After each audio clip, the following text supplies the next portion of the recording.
The steam whistle cut through the morning air like a knife through butter, and Beatrice Zimmerman didn't look back as she climbed aboard the westbound train with nothing but a carpet bag and a broken heart that felt heavier than any trunk she could have carried. She settled into a worn leather seat in the third-class car, her fingers trembling as she smoothed down the navy traveling dress that had once been her mother's, and watched as the Illinois countryside began to blur past the window while passengers shuffled around her, their conversations blending into a symphony of strangers' voices that she didn't care to separate into individual melodies.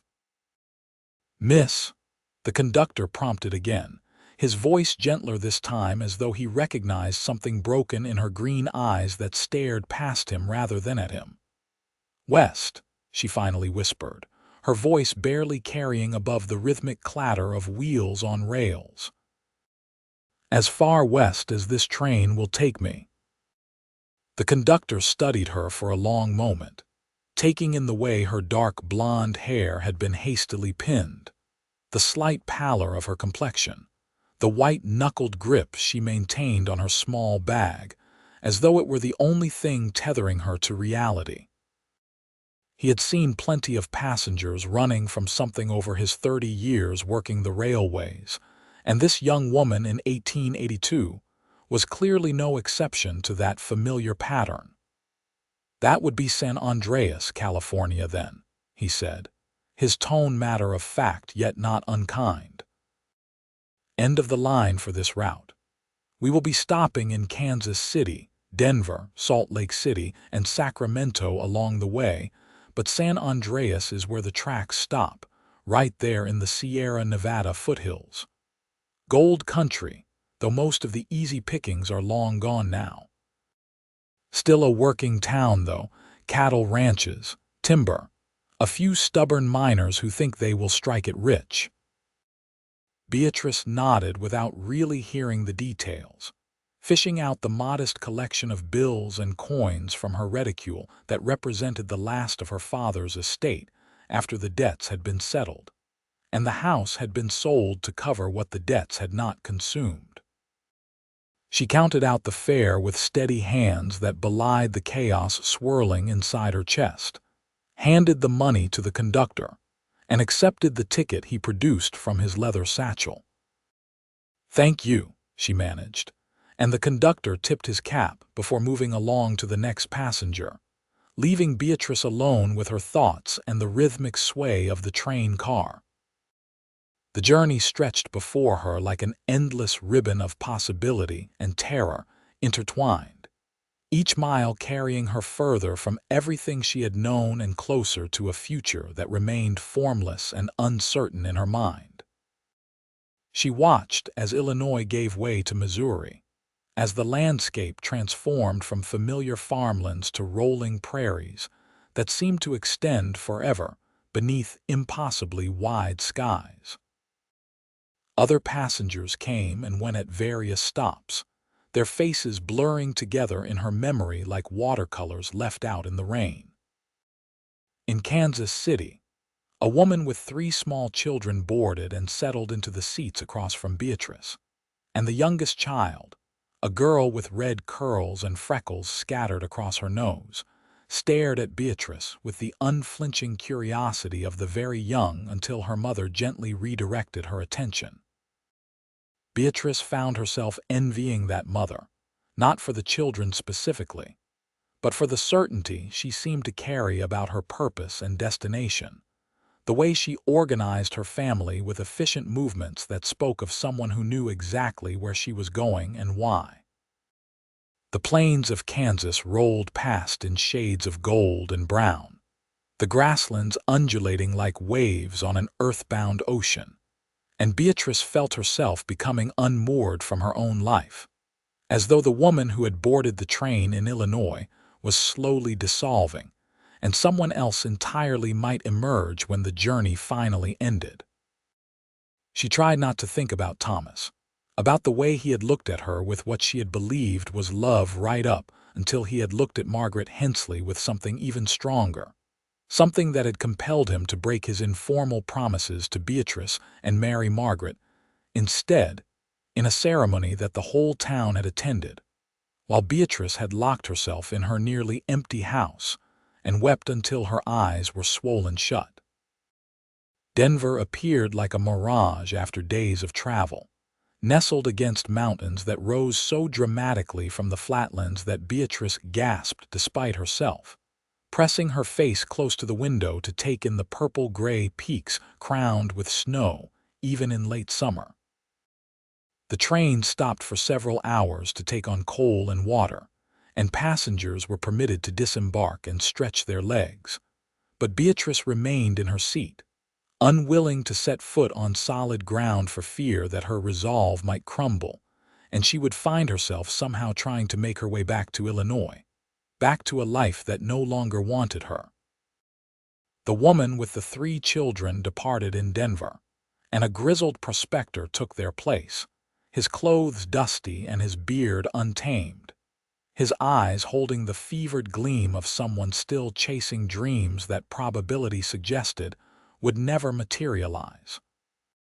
He tried to engage Beatrice in conversation, asking her where she was headed and what business took her west, but she deflected his questions with polite but firm brevity, until he gave up and focused his attention on a flask he produced from his coat pocket. Salt Lake City came and went, and then the train began the challenging climb through the Sierra Nevada, the engine straining against gravity and grade while the landscape transformed into something wild and magnificent that made Beatrice feel both insignificantly small and strangely hopeful in ways she could not fully articulate.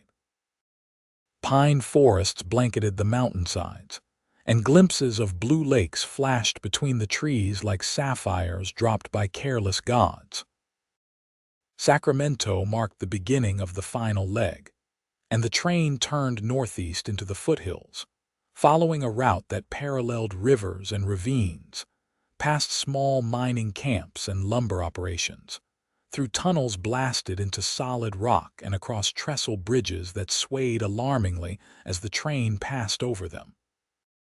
Beatrice had been traveling for nearly 2 weeks by this point, her body aching from the constant motion and inadequate sleep, her dress rumpled despite her best efforts to maintain some semblance of propriety, her funds depleted to almost nothing after purchasing food at the various stops along the way. When the conductor finally announced San Andreas as the next and final stop, Beatrice felt her stomach clench with a mixture of anticipation and dread that made her slightly nauseous. She had no plan beyond arrival, no contacts waiting for her, no employment secured, nothing but a vague notion that a town at the end of a railway line might be the kind of place where a woman with no past could build some kind of future.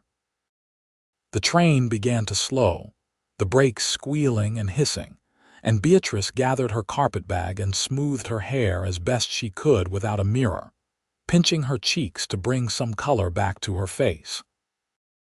Through the window, she could see the town taking shape, a collection of wooden buildings spread along a main street with mountains rising dramatically in the background, mine tailings visible on several of the slopes like scars on the landscape, and a church steeple reaching toward the cloudless blue sky.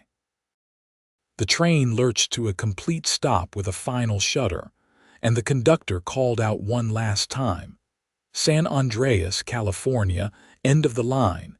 Everyone off who is getting off."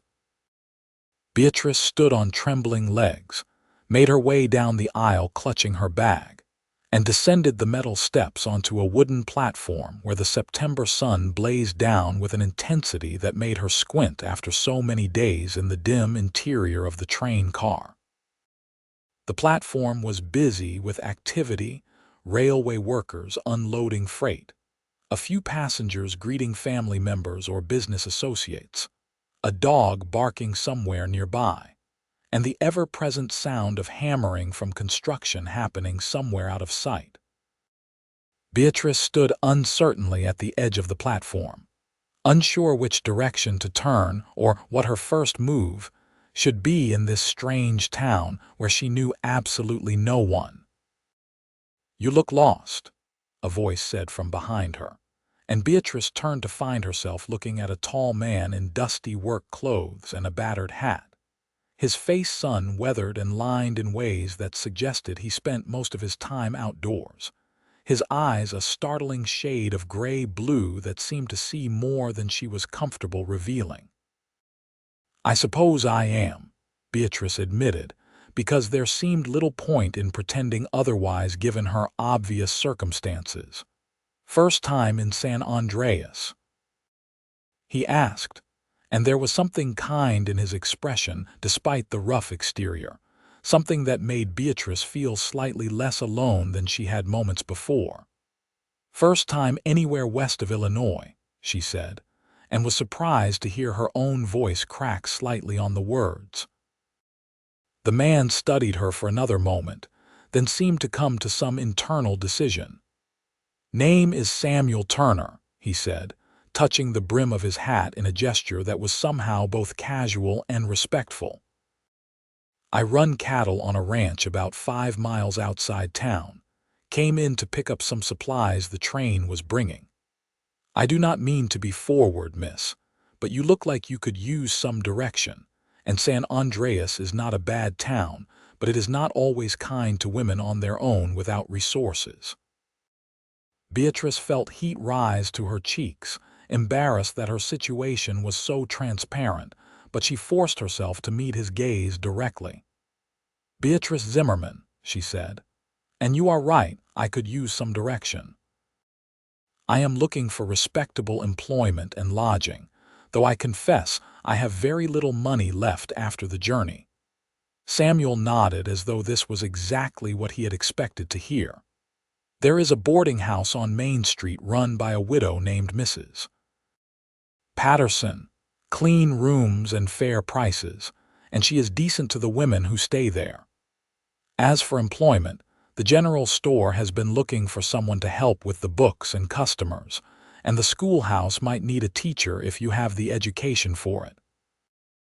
Doc Brennan sometimes needs help at the clinic too, though that work is not for everyone. I can read and write and do figures," Beatrice said quickly, hope flaring in her chest like a match struck in darkness. "I kept the books for my father's dry goods store before he passed." "Then you will likely find something," Samuel said, and his smile transformed his face from merely weathered to genuinely handsome in a rugged, unpolished way that made Beatrice's heart skip in a manner that both surprised and alarmed her. "Come on, I will walk you to the boarding house and introduce you to Mrs. Patterson. I need to load my supplies onto the wagon, but that can wait a few minutes." Beatrice hesitated, years of propriety and caution warring with the practical reality that she was in a strange town with nowhere to go, and this man was offering help that she desperately needed. In the end, necessity won out over convention, and she nodded her acceptance. Samuel picked up her carpet bag before she could protest, carrying it as though it weighed nothing, and led her off the platform onto a dusty street that ran parallel to the railway tracks. San Andreas revealed itself to be larger than Beatrice had initially thought, with perhaps 24 buildings visible from where they walked, including a bank, a saloon, a general store, a blacksmith's forge, a hotel that looked more expensive than Mrs. Patterson's boarding house was likely to be, and various other establishments that served the needs of a working town. People nodded to Samuel as they passed, and Beatrice noticed several curious glances directed her way, the kind of attention a newcomer always attracted in a small community where everyone knew everyone else's business. Samuel seemed unbothered by the attention, walking with an easy confidence that suggested he was comfortable in his own skin and unconcerned with the opinions of others. The boarding house turned out to be a 2-story structure painted white with green shutters, a porch wrapped around the front, and flower boxes beneath the windows that overflowed with late summer blooms. Samuel knocked on the door, and it was opened moments later by a woman in her 50s with iron-gray hair pulled into a tight bun and sharp eyes that took in both Samuel and Beatrice with a single sweeping glance. "Samuel Turner, Mrs. Patterson said, her voice carrying the faint trace of a Scottish accent. "What brings you to my door?" "Brought you a potential boarder, Mrs. Patterson," Samuel said, gesturing to Beatrice. "This is Miss Zimmerman, just arrived from Illinois, looking for a room and employment in town." Mrs. Patterson's sharp eyes softened slightly as she looked at Beatrice, taking in the worn traveling dress, the exhausted shadows beneath her eyes, the way she held herself with a mixture of pride and desperation that Mrs. Patterson had seen in plenty of other women who had arrived in San Andreas with more courage than resources. "Come in, then," Mrs. Patterson said, stepping back to allow them entry. "I have a room available on the second floor, faces east so you get morning sun. $3 a week includes breakfast and supper. You are responsible for your own midday meal and laundry. No gentlemen callers above the ground floor, no drinking or unseemly behavior. Church on Sunday is encouraged but not required." Beatrice did some quick mental calculation and realized that her remaining funds would cover perhaps 3 weeks of lodging if she was very careful, which meant she needed to find employment quickly, or she would find herself in even more desperate circumstances than she already faced. "I can pay for 2 weeks now," Beatrice said, trying to keep the anxiety out of her voice, "and I will have employment secured before that time is up." Mrs. Patterson studied her for another long moment, then nodded. "2 weeks it is." "Samuel, you can bring her bag up to the room, third door on the right at the top of the stairs. Miss Zimmerman, you look like you could use a hot meal and a bath. I will have my girl draw you water and bring supper to your room tonight so you can settle in proper." The unexpected kindness brought tears to Beatrice's eyes before she could stop them, and she blinked rapidly, trying to maintain her composure. "Thank you," she managed. "You are very kind." "Not kind, just practical," Mrs. Patterson said briskly, though her tone was not unkind. "A woman on her own needs help sometimes, and those of us who can provide it should do so. Now go on up and Samuel will show you the room." Samuel led Beatrice up a narrow staircase to the second floor, down a hallway papered in faded floral print, and opened the door to a small but clean room that contained a single bed with a quilt, a washstand with a pitcher and basin, a wardrobe, a small desk and chair positioned beneath the window, and a braided rug on the wooden floor. It was simple and modest, but after nearly 2 weeks of sleeping sitting up in a train car, it looked like luxury to Beatrice. "It is perfect," she said softly, setting her reticule on the desk while Samuel placed her carpet bag on the floor beside the wardrobe. "I am glad you think so," Samuel said, and there was something in his voice that made Beatrice look at him more closely. He was watching her with an expression she could not quite read, something that seemed part concern and part something else entirely, something that made her pulse quicken in a way that felt dangerous given how recently her heart had been broken. "Thank you for your help, Mr. Turner," Beatrice said, deliberately using his surname to establish proper distance between them. "I am grateful for your kindness to a stranger." "Samuel," he corrected gently, "and you are welcome. San Andreas is a good town for the most part, but it helps to have friends when you are new. If you need anything, or if anyone gives you trouble, you can leave word at the general store and someone will get a message to me at the ranch." "I am sure I will manage," Beatrice said, though she was not sure of any such thing. Samuel nodded, touched his hat brim again in that gesture that was becoming familiar, and turned to leave. At the doorway, he paused and looked back. "Welcome to California, Miss Zimmerman. I hope you find what you are looking for here." Then he was gone, his boots heavy on the stairs, and Beatrice was alone in her small room at the end of the railway line, further from home than she had ever been, with no clear path forward but at least a roof over her head for the next 2 weeks. True to her word, Mrs. Patterson sent up a young woman named Annie with a hip bath and buckets of hot water, followed by a tray containing beef stew, fresh bread, and apple pie that Beatrice devoured with an appetite sharpened by days of inadequate railway food. After eating, she stripped off her traveling dress and sank into the hot water, scrubbing away layers of dirt and exhaustion, trying not to think about what tomorrow would bring or how she was going to support herself in this strange town. That night, she lay in the unfamiliar bed listening to unfamiliar sounds drifting through the window, the distant laughter from the saloon, the occasional bark of a dog, the wind sighing through pine trees somewhere nearby, and underneath it all, the strange silence that came from being in a place where no one knew her story or her shame, where she could be anyone she chose to be rather than the woman who had been abandoned by the man she thought would marry her. Morning came bright and early through the eastern window, and Beatrice dressed in her best day dress, a practical gray cotton that had survived the journey relatively unwrinkled, and made her way downstairs to find breakfast laid out in a small dining room where 3 other women were already eating. They introduced themselves as Sarah, a widow who worked as a seamstress, Margaret, a young woman who taught at the schoolhouse, and Constance, who worked at the general store and was the first to offer practical assistance. "If you are looking for employment," Constance said, spreading jam on her toast, "you should come with me to the store this morning. Mr. Henderson has been complaining for weeks that he needs help, especially with the books because his eyesight is failing, and he makes mistakes with the figures now." "I would be very grateful," Beatrice said, relief flooding through her at this unexpected opportunity.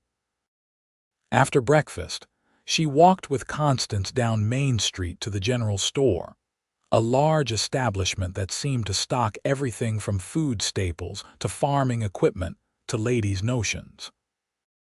Mr. Henderson turned out to be a man in his 60s with thick spectacles and a kind but businesslike demeanor.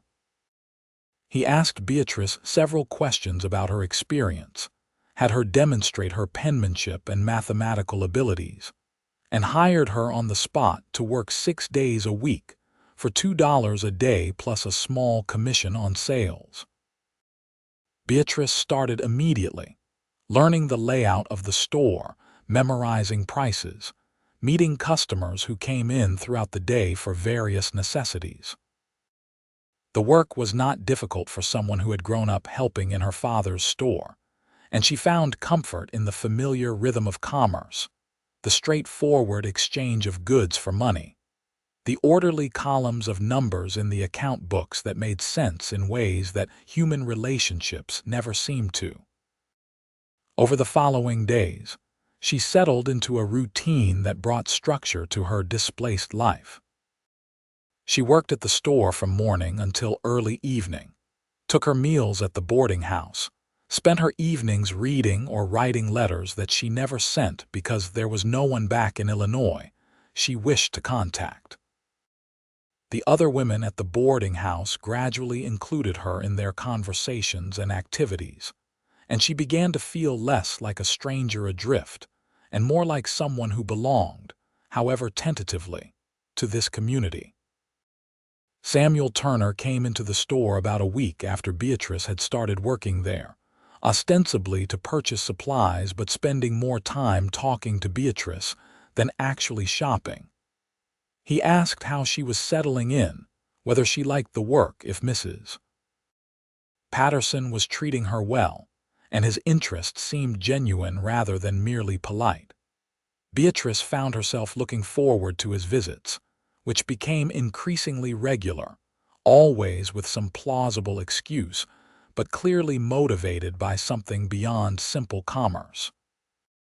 "There is a church social next Saturday evening," Samuel said during one of these visits, his hands resting on the counter between them while other customers browsed the aisles. "Supper and dancing raises funds for the school. I was wondering if you might like to attend. With me, I mean. If that would be acceptable." Beatrice felt her heart jump into her throat, a mixture of excitement and fear tangling together in her chest. Part of her wanted to say yes immediately, drawn to Samuel's steady presence and kind eyes, and the way he made her feel safe in this still new place. But another part, the part that was still bruised from Thomas's betrayal, wanted to refuse, to protect herself from the possibility of being hurt again. "I do not know," she said slowly, watching his face carefully. "I only just arrived in San Andreas, and I am not sure it would be appropriate for me to attend a social function with someone I barely know." "Fair enough," Samuel said, though she could see disappointment flash across his features. "But you have been here almost 2 weeks now, and I would like to know you better. I promise I am a gentleman, Miss Zimmerman, and there will be plenty of other people around if that makes you feel more comfortable about the situation." Beatrice found herself weakening under his steady gaze, and the truth was that she liked Samuel, liked the way he treated her with respect while still making his interest clear, liked the way he seemed solid and dependable in contrast to Thomas's ultimate fickleness. "Yes," she heard herself say before she could overthink it further. "I would like to attend the social with you." Samuel's face broke into a smile that transformed him from merely handsome to genuinely beautiful, and Beatrice felt her own lips curve in response despite her lingering reservations. The week leading up to the social passed, in a blur of anticipation and anxiety. Beatrice confided in Sarah, the seamstress, who offered to help alter one of Beatrice's dresses to make it more suitable for a social occasion. And the two women spent an evening taking in seams and adding ribbon trim until Beatrice's simple blue dress looked almost festive. Margaret, the schoolteacher, shared her lavender water, and Constance lent Beatrice a pair of dancing slippers that fit reasonably well with an extra pair of stockings. Saturday arrived with perfect weather, warm but not oppressively hot, with a slight breeze carrying the scent of pine from the mountains. Samuel called for Beatrice at the boarding house in the late afternoon, looking scrubbed and pressed in clothes that were clearly his best, his hair damp and combed back, his expression slightly nervous in a way that Beatrice found endearing. "You look lovely," he said when she came downstairs, and the sincerity in his voice made Beatrice blush. "You look very nice as well," she replied, and meant it. They walked together through town to the church, which had been transformed for the occasion with lanterns hanging from the trees, long tables set up in the yard laden with food brought by various townspeople, and a small platform where musicians were tuning their instruments. People called out greetings to Samuel, and Beatrice found herself being introduced to what seemed like half the town, a dizzying array of names and faces that she knew she would never remember all at once. The evening unfolded like something from a dream, so different from the stiff, formal socials Beatrice had attended back in Illinois. Here, there was a warmth and informality that put her at ease, a sense of community that included rather than excluded. She ate barbecued beef and potato salad and fresh bread, drank lemonade that was tart and refreshing, and listened to Samuel talk about his ranch, about how he had come west from Missouri 5 years earlier and built his herd from nothing through hard work and careful management. When the dancing started, Samuel led her onto the makeshift floor with confidence, and Beatrice was pleasantly surprised to discover that he was a good dancer, leading her through reels and waltzes with easy grace. Between dances, they talked about everything and nothing, their conversation flowing naturally in ways that Beatrice had never experienced with Thomas, who had often seemed more interested in hearing himself talk than in listening to what she had to say. "I am glad you came tonight," Samuel said during a slower dance, his hand warm against her waist, his eyes serious as they looked down into hers. "I am glad I came too," Beatrice admitted, allowing herself to relax into his lead, into the music, into the possibility that maybe she could be happy again despite everything that had happened. "Can I be honest with you about something?" Samuel asked, and Beatrice nodded, suddenly nervous about what he might say. "From the moment I saw you on that train platform, looking lost and brave at the same time, I felt something I have not felt in a long time, maybe ever. I know it is soon, and I know you are still settling into your new life here, but I would like to court you properly if you would permit it." Beatrice's breath caught in her throat, her mind racing. Part of her wanted to protect herself, to keep distance between them, to avoid the risk of being hurt again. But a larger part, the part that had been drawn to Samuel from their first meeting, wanted to take the chance, to see where this connection might lead. "I left Illinois because the man I expected to marry chose someone else," Beatrice found herself saying, the words spilling out before she could stop them. "I came west to escape that heartbreak, not to find another opportunity to be hurt. I am not sure my heart is ready for what you are offering." Samuel's expression softened with understanding rather than disappointment. "I cannot promise you will never be hurt," he said quietly, still moving in time to the music. "But I can promise that I will never deliberately cause you pain, and that whatever happens between us will be honest and true. I am not a man who plays games with people's feelings, Beatrice. If I court you, it will be with serious intentions." The use of her given name, combined with the raw sincerity in his voice, broke through the last of Beatrice's defenses. She had come west on a train with no destination in mind, fleeing from heartbreak, and had found waiting at the end of the line a man who seemed to offer everything Thomas had promised but failed to deliver. "Yes," she whispered. "You may court me, Samuel Turner." His smile in response was worth every risk, every fear, every mile she had traveled to reach this moment.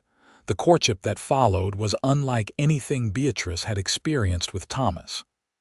Where Thomas had been flashy but ultimately unreliable, Samuel was steady and true to his word. He called on Beatrice at the boarding house every Sunday after church, sitting with her in Mrs. Patterson's front parlor and talking for hours about their lives, their hopes, their pasts. He invited her to visit his ranch, a sprawling property with good grazing land, and a small herd of cattle that he managed with help from 2 ranch hands. And Beatrice saw the pride in his eyes as he showed her what he had built through years of hard work. She told him about her father's death, about the debts that had consumed his estate, about Thomas's betrayal. And Samuel listened without judgment, his anger at Thomas evident but controlled, his sympathy genuine without being pitying.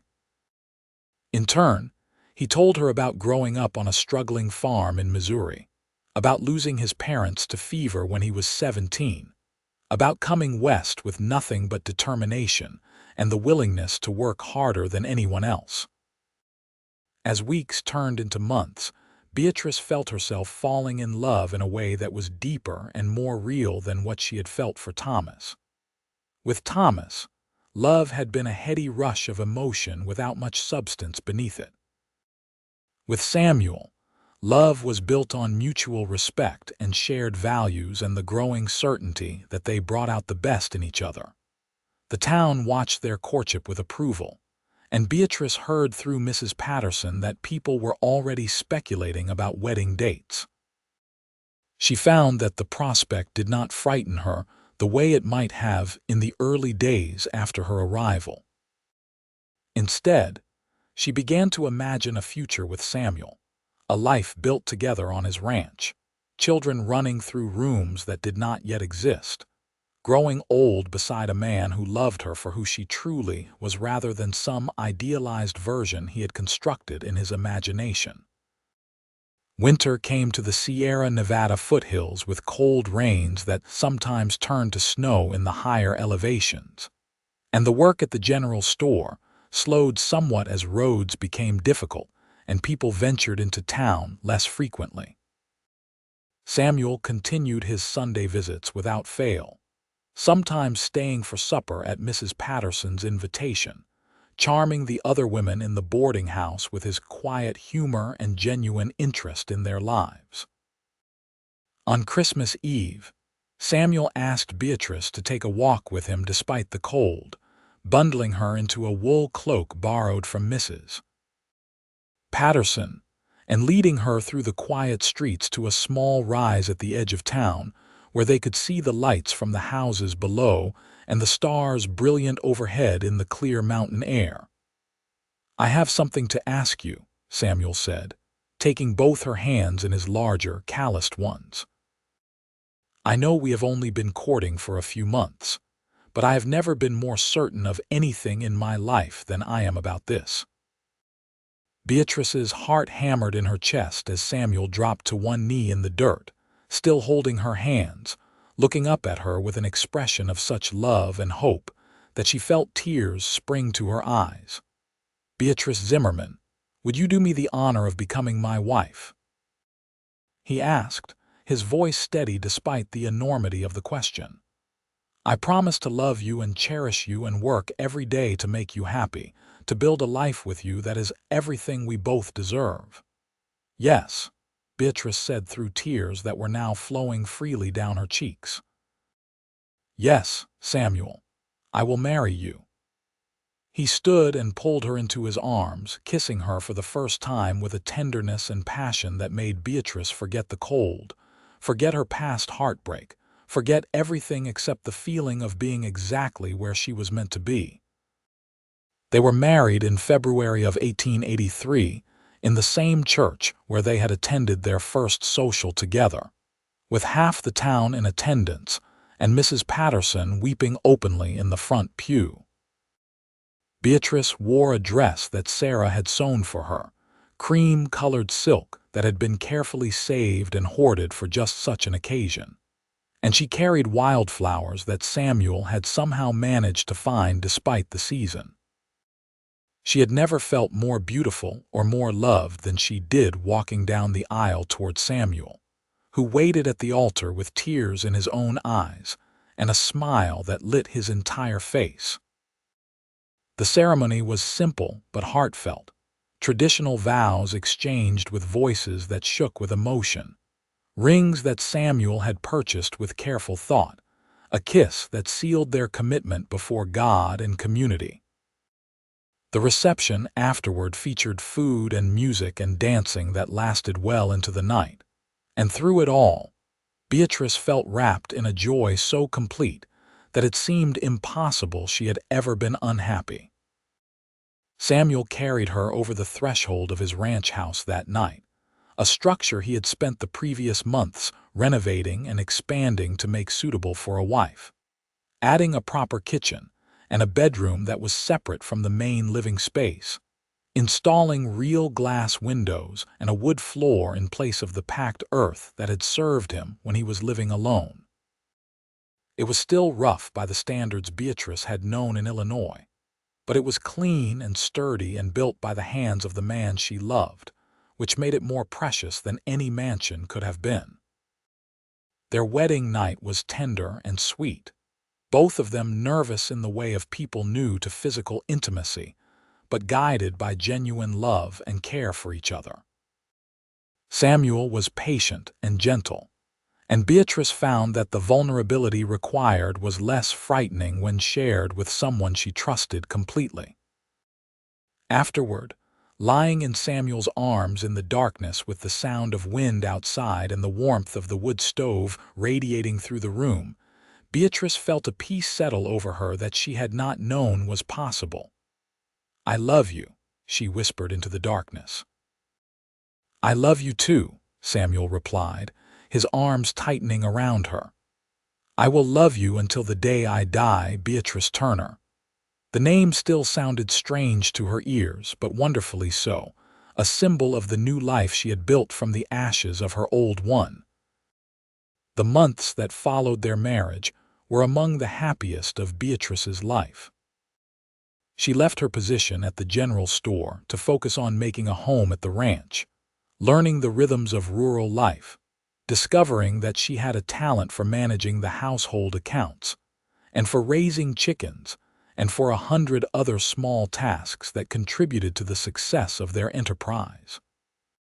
Samuel taught her to ride a horse so she could accompany him around the property, and she spent long afternoons in the saddle beside him, checking on cattle and mending fences and talking about their dreams for the future. They wanted children, both of them, though they agreed there was no rush, content for the time being to simply enjoy being married and building their life together. But nature had its own timeline, and by late summer, Beatrice suspected she might be pregnant. Doc Brennan confirmed her suspicions in September, and the joy on Samuel's face when she told him was something Beatrice would treasure for the rest of her life. The pregnancy was not easy, with morning sickness that lasted well into the afternoons, and a fatigue that made it difficult to maintain her usual level of activity. But Samuel was endlessly patient and supportive, taking over tasks that had become too difficult for her, insisting she rest when she pushed herself too hard. The women from town visited regularly, bringing advice and hand-me-down baby clothes and offers of help that Beatrice accepted gratefully. Their son was born in May of 1884 during a long night when spring rain drummed on the roof, and Samuel paced anxiously in the main room while Mrs. Patterson and Doc Brennan attended to Beatrice in the bedroom.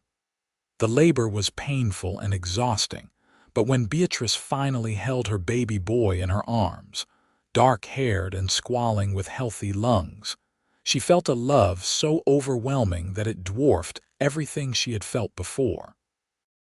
"What should we name him?" Samuel asked, sitting carefully on the edge of the bed and staring at his son with wonder. "James," Beatrice said, thinking of her father, whose name had been James and who would have loved to have met this grandson. "James Samuel Turner." "Perfect," Samuel agreed, and kissed her forehead with reverence and gratitude. Baby James was a fussy infant, colicky and demanding, but Beatrice and Samuel navigated the sleepless nights and constant needs with teamwork and humor, taking turns walking the floor with him, marveling at every small milestone, finding joy even in the exhausting challenges of new parenthood. The ranch prospered despite the demands of a baby, and Samuel hired an additional ranch hand to help with the work so he could spend more time with his growing family. When James was 2 years old, Beatrice became pregnant again, and this time the pregnancy was easier, as though her body had learned what was required. Their daughter was born in the winter of 1886, a tiny thing with Beatrice's green eyes and a surprisingly calm temperament that was the opposite of her brother's. "Eleanor," Beatrice suggested, and Samuel agreed, adding his mother's middle name to create Eleanor Rose Turner. With 2 children and a successful ranch, Beatrice's life bore no resemblance to the uncertain, heartbroken existence she had known when she first boarded that train in Illinois. She had rebuilt herself in California, had found love and purpose and a community that valued her contributions. Sometimes, lying in bed at night with Samuel snoring softly beside her and the children asleep in their small bedroom, she thought about Thomas and Margaret back in Illinois and felt nothing but gratitude that Thomas had broken his promises, because if he had not, she never would have taken that train, never would have met Samuel, never would have found this life that was so much richer than anything she had imagined possible. The years continued to pass with the comfortable rhythm of a well-lived life. James grew into a sturdy boy who loved helping his father with the cattle, following Samuel around the ranch with a determination to do everything his father did. Eleanor was quieter but equally determined, preferring to stay close to Beatrice, learning to cook and sew and manage a household, though she also had a stubborn streak that emerged when anyone tried to limit what she could do based on being a girl. In 1889, Beatrice gave birth to twin boys, Daniel and Robert, who added chaos and joy to the household in equal measure. The ranch house had been expanded several times by this point, growing to accommodate the family, with a proper parlor and 4 bedrooms and a kitchen large enough for Beatrice to manage the cooking for the family plus the ranch hands who now numbered 5. Samuel's cattle operation had grown considerably, his reputation for quality stock spreading throughout the region, and he made regular trips to Sacramento and San Francisco to negotiate sales. Sometimes Beatrice accompanied him, leaving the children in the capable care of Mrs. Patterson or one of the other women from town, and these trips felt like adventures, opportunities to dress in fine clothes and stay in hotels, and remember what it was like to be just a couple rather than parents. But as much as Beatrice enjoyed these occasional escapes, she always felt relief when they returned home to the ranch, to the children who rushed out to greet them, to the familiar landscape of mountains and pine trees, and the house that she and Samuel had built together through years of work and love. The turn of the century came with celebration throughout San Andreas, a sense that the future was bright and full of possibility. James was 16 by then, already taller than Samuel and just as skilled with cattle, talking about wanting to expand the ranch operation into new territory. Eleanor was 14, beautiful and sharp-minded, declaring her intention to attend normal school and become a teacher like Margaret from the boarding house. The twins were 11, still young enough to get into mischief, but old enough to be genuinely helpful around the ranch when they put their minds to it. Beatrice, at 38, sometimes looked in the mirror and saw a woman she barely recognized from the frightened, heartbroken girl who had boarded a train with no destination in mind, nearly 2 decades earlier. She was weathered now, her hands rough from work, her face lined by sun and time, her dark blonde hair liberally streaked with gray. But she was also happy in ways that transcended physical appearance, fulfilled by the life she had built, secure in the love of a good man and the family they had created together. Samuel, at 42, was graying at the temples and moving a bit slower than he had in his youth, but he was still strong and capable, still the steady presence that had drawn Beatrice to him from the beginning. They had built something lasting together, something that would continue beyond them in the form of their children, and the land they had tended with such care. On their 20th wedding anniversary in 1903, Samuel surprised Beatrice with a trip to San Francisco, arranging for the children to stay with various families in town and whisking her away for a week in the city. They stayed in a grand hotel, ate at fancy restaurants, attended the theater, and spent hours walking through Golden Gate Park hand in hand like young courting couples. "You ever regret it?" Samuel asked one evening as they watched the sun set over the Pacific Ocean, standing at the edge of the water with their shoes off and the cold waves lapping at their feet. "Regret what?"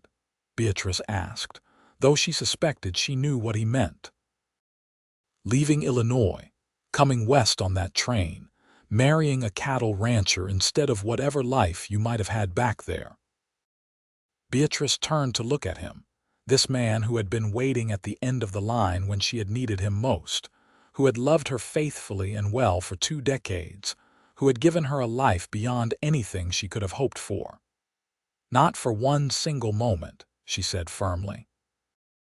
"Every choice I made led me to you, and you are the best thing that ever happened to me, Samuel Turner." This life we have built together is more than I ever dreamed was possible when I was that lost girl on the train platform." Samuel pulled her into his arms, kissing her with the same passion and tenderness he had shown on their wedding day, and Beatrice felt the same flutter in her heart that she had felt then. Proof that real love did not diminish with time, but rather deepened and strengthened. They returned to the ranch renewed and refreshed, throwing themselves back into the daily work of running the operation and raising their family. James took on more responsibility, effectively managing much of the day-to-day cattle business, while Samuel focused on the financial and strategic aspects. Alina did indeed go to normal school, returning home after 2 years with a teaching certificate and a position at the San Andreas schoolhouse, boarding during the week with Mrs. Patterson, who was now in her 70s but still running her establishment with the same firm kindness she had shown Beatrice all those years ago. The twins showed an interest in the business side of ranching, spending hours poring over account books and market reports, asking Samuel endless questions about pricing and negotiation. It became clear that they had inherited their mother's head for figures and their father's instinct for reading people and markets, and Samuel began training them in earnest, seeing in them the next generation of leadership for the ranch. In 1905, James married a young woman named Catherine from a neighboring ranch, and Samuel deeded him a portion of the property to build his own house and start his own herd. Watching her son become a husband, and then, a year later, a father, Beatrice felt the strange, bittersweet sensation of time passing, of roles shifting, of the cycle of life continuing as it always had and always would. Alina, to everyone's surprise, including her own, fell in love with a lawyer who came to San Andreas to establish a practice, and they were married in 1907 in a ceremony that was even grander than Beatrice and Samuel's had been.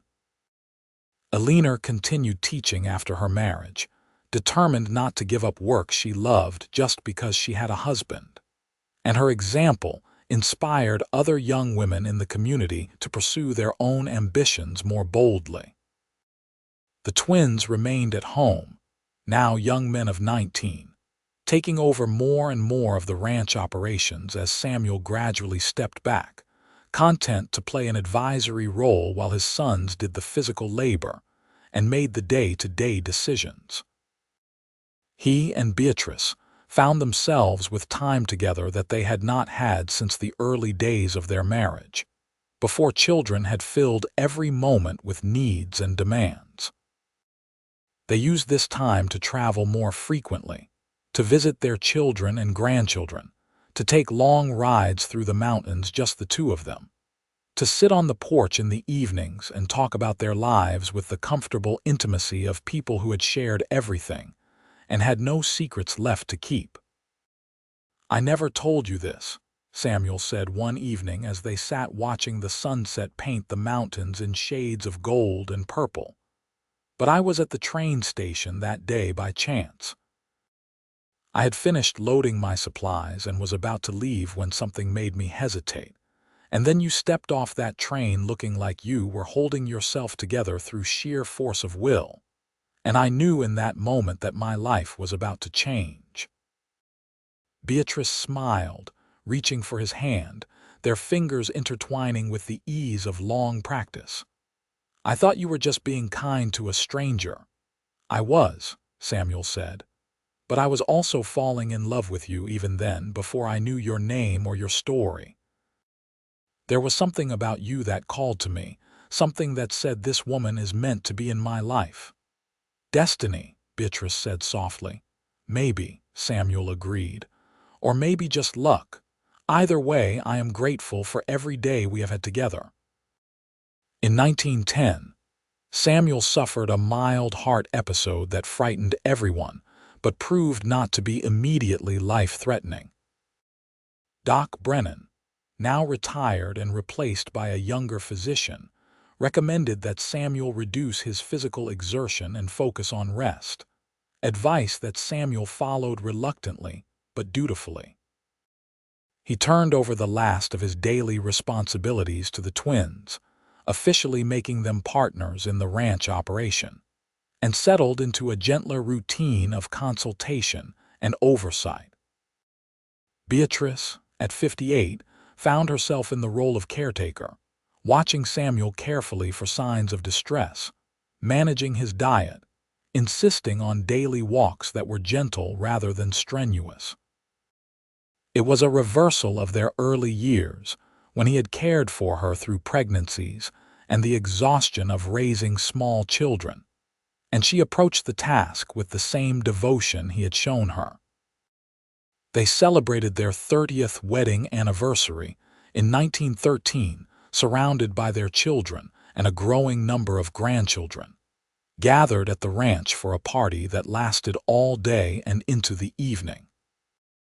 Looking around at the faces of the family they had created, Beatrice felt a contentment so complete that it seemed almost holy, a sense that she had lived exactly the life she was meant to live, had loved exactly the person she was meant to love. Samuel's health remained stable for several more years, and they enjoyed a peaceful routine of watching their family flourish, taking gentle pleasure in the rhythms of ranch life, treasuring each ordinary day as the gift it was. The children and grandchildren visited often, filling the house with noise and laughter, and then departing again, leaving Beatrice and Samuel to their quiet companionship. On a morning in April of 1918, Samuel did not wake up. Beatrice, lying beside him as she had for 35 years, knew immediately when she opened her eyes that he was gone. She lay there for a long moment, holding his hand that was already growing cold, tears streaming silently down her face, grieving the loss while also feeling grateful that he had gone peacefully, without pain, in his sleep beside the woman who loved him. The funeral was attended by what seemed like the entire town and surrounding ranches, a testament to the respect Samuel had earned over 4 decades in the community. He was buried in the San Andreas cemetery on a hillside overlooking the town, and Beatrice stood at his graveside supported by her children, watching as the man she loved was returned to the earth he had worked with such dedication. The grief was profound, a physical ache that Beatrice carried with her constantly in the weeks and months that followed. The house felt empty without Samuel's presence, too quiet, too still, but she was not alone.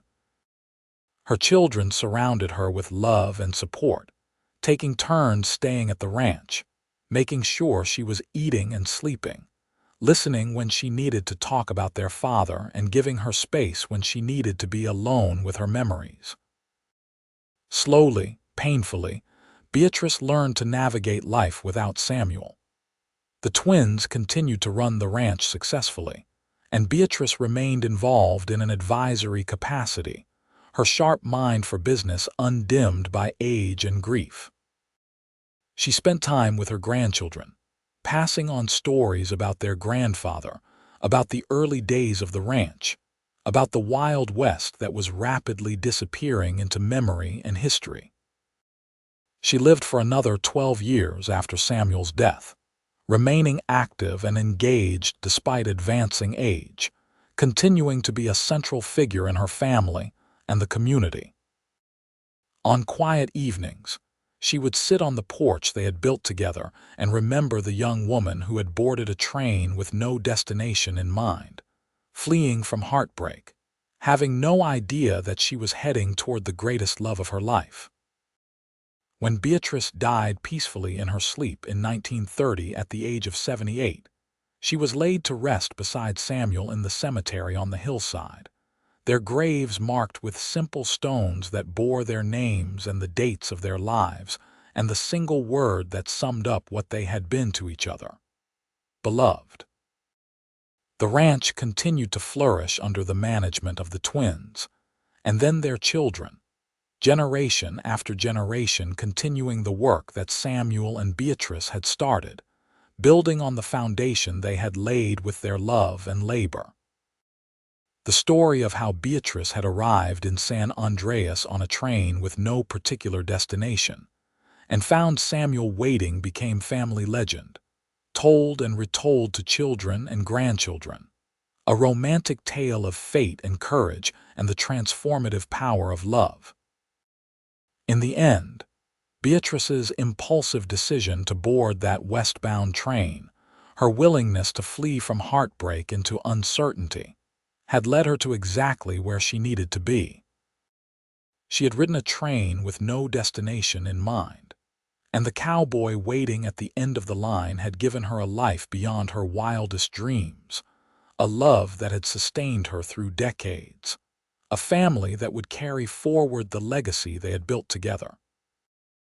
Their love story became woven into the fabric of San Andreas history, another thread in the complex tapestry of the American West, proof that sometimes the greatest adventures begin when we are brave enough to step into the unknown, trusting that something better waits for us at the end of the line. And sometimes, if we are very fortunate, what waits for us is not just something better, but everything we never knew we needed, everything we had stopped believing was possible, everything that makes a life worth living. Beatrice had left Illinois broken and lost, and she had found in California a wholeness and purpose that transformed her completely. She had discovered that home was not a place you were born, but a place you built with the person you loved. That family was not just about blood, but about the connections you forged through shared work and mutual support. That happiness was not something that happened to you, but something you created through choice and commitment, and the daily decision to love well and live fully. The train that had carried her west had been a vehicle of escape, but it had also been a vehicle of transformation, carrying her from who she had been to who she was meant to become. And Samuel, waiting at the end of the line, had recognized in her what she had not yet seen in herself: the strength to rebuild, the courage to love again, the capacity to create something beautiful from the ruins of what had been lost. Their story reminded everyone who heard it that the end of one thing is always the beginning of something else, that closed doors lead to open windows, that sometimes the greatest blessings come disguised as disasters, forcing us onto paths we would never have chosen, but which lead us to exactly where we belong. In the years that followed, as the 20th century unfolded, and the Wild West receded into history and nostalgia, the Turner Ranch remained a landmark in San Andreas, the family name synonymous with integrity and hard work and commitment to community. And always, at the heart of the family's identity, was the story of Samuel and Beatrice, the cowboy and the woman on the train, whose love had created everything that came after. Their great-grandchildren would eventually transform the original ranch house into a kind of family museum, preserving the modest structure where Samuel had brought Beatrice as a bride, maintaining it as a reminder of where they had come from and what they had built. Visitors to the property would hear the story and look at the faded photographs on the walls, see the young Beatrice with her serious eyes and Samuel with his confident stance, and understand that they were looking at something rare and precious, evidence of a great love that had shaped not just 2 lives but generations of lives, rippling forward through time like circles spreading across still water. Beatrice and Samuel's story was ultimately a testament to the redemptive power of second chances, to the possibility of finding love after loss, to the courage required to begin again when everything familiar has been stripped away. It was a story about choosing hope over despair, action over paralysis, openness over self-protection. It was a story that reminded people that the end of one chapter is always the beginning of another, and that sometimes the best parts of our lives are the ones we never planned for, never anticipated, never even imagined until they unfolded before us in all their unexpected glory. Their headstones on the hillside overlooking San Andreas bore silent witness to this truth. Two names carved in stone, two lives lived fully and well, two hearts that had found each other across distance and circumstance, and had created from that meeting a love story for the ages. And though the wild west of their youth had long since vanished, transformed into something more settled and civilized, the spirit of their love remained as wild and true as the mountains that still rose against the California sky, eternal and unchanging, a landmark that would endure long after everything else had faded into history and memory. The ranch that stretched out below their graves continued to thrive into the 21st century, still in the family, still bearing the Turner name, still operating according to principles of stewardship and sustainability that Samuel and Beatrice had established more than 100 years earlier. And always, at the center of the family's understanding of itself, was the story of how it all began. With a woman fleeing heartbreak on a westbound train, and a cowboy who saw in her eyes everything he had been waiting for without knowing he was waiting, and the life they built together through love and work and absolute commitment to each other, and to the future they were creating. Beatrice had stepped into that unknown when she boarded the train in Illinois, carrying nothing but a carpet bag and a broken heart, and she had found waiting at the end of the line not just a man but an entire life, rich and full and meaningful beyond anything she could have dreamed. And Samuel had been waiting, perhaps without knowing he was waiting, for someone exactly like Beatrice to step off that train and into his life, bringing with her the possibility of creating something neither of them could have built alone but which together they manifested into reality through sheer determination and enduring love. Their story was a reminder that the most important decisions we make are often the ones we make in desperation or fear. The leaps of faith we take when staying put is no longer bearable. The chances we take when playing it safe would mean surrendering hope. Beatrice's decision to board that train had been born of pain and heartbreak, but it had led her to joy and fulfillment that she never would have found if she had stayed in Illinois, nursing her wounds and mourning what she had lost. And Samuel's decision to approach a stranger on a train platform, to offer help without expectation of return, to open his heart to possibility rather than protecting himself from risk, had given him a partner who transformed his solitary existence into a shared life that was infinitely richer than anything he could have achieved alone. Together, they had proved that love was not about finding someone perfect, but about finding someone whose imperfections complemented your own. Someone whose presence made you want to be better than you were. Someone whose hand in yours made even the hardest days bearable and the good days feel like miracles. They had proved that real love was built not in dramatic moments, but in thousands of small daily choices to show up, to be present, to put the other person's needs alongside your own, to weather storms together rather than separately, to celebrate victories as shared triumphs and face defeats as shared challenges. Their love had been the foundation on which everything else was built.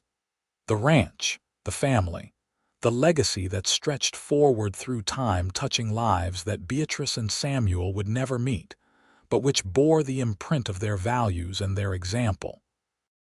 And that love had begun with a chance meeting on a train platform in San Andreas, California, in the late summer of 1882, when a lost woman and a cowboy with kind eyes found in each other exactly what they needed, exactly when they needed it, in a moment of connection that would echo through generations.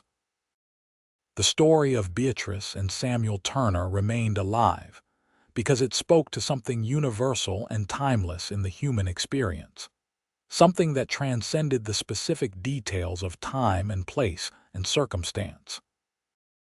It was a story about hope and healing, about the courage to begin again, about the transformative power of love that sees us clearly and chooses us anyway, about building something lasting in a world of constant change, about finding home in another person rather than in geography.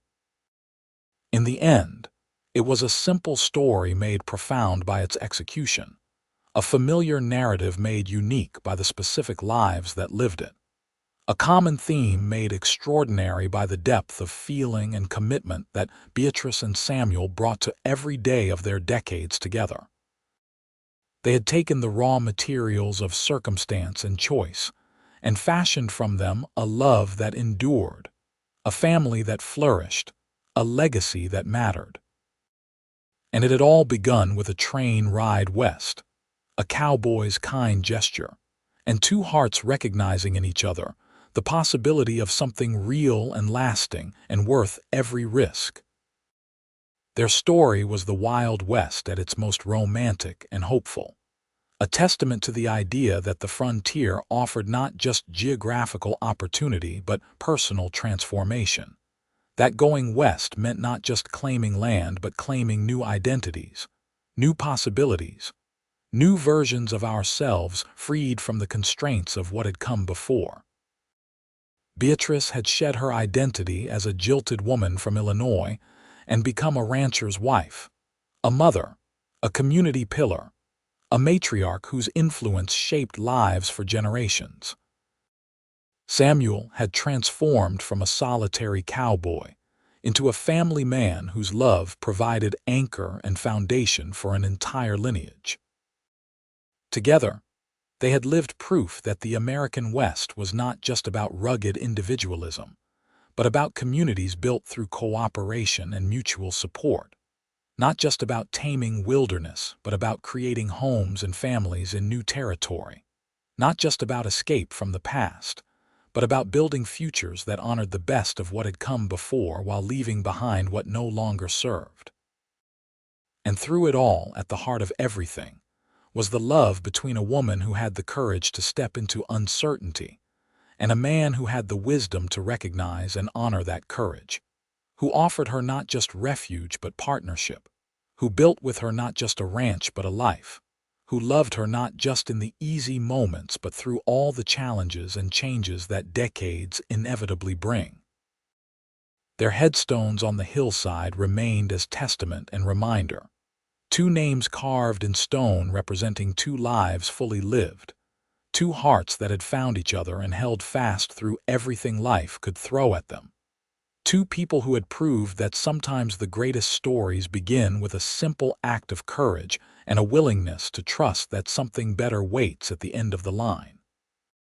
And something better had been waiting. Something far better than Beatrice could have imagined when she boarded that train in Illinois with tears barely dried on her cheeks and a heart shattered by betrayal. She had found Samuel, and Samuel had found her, and together they had found a love that transcended the circumstances of its beginning, a love that grew deeper and stronger with each passing year, a love that ultimately triumphed over heartbreak and loss, and all the thousand challenges that test whether two people truly belong together. It was a love story for the ages, set against the backdrop of the American West at its wildest and most promising. A tale of two people who found each other at exactly the right moment, and built from that finding a life that mattered, a family that endured, and a legacy that would inspire generations to come.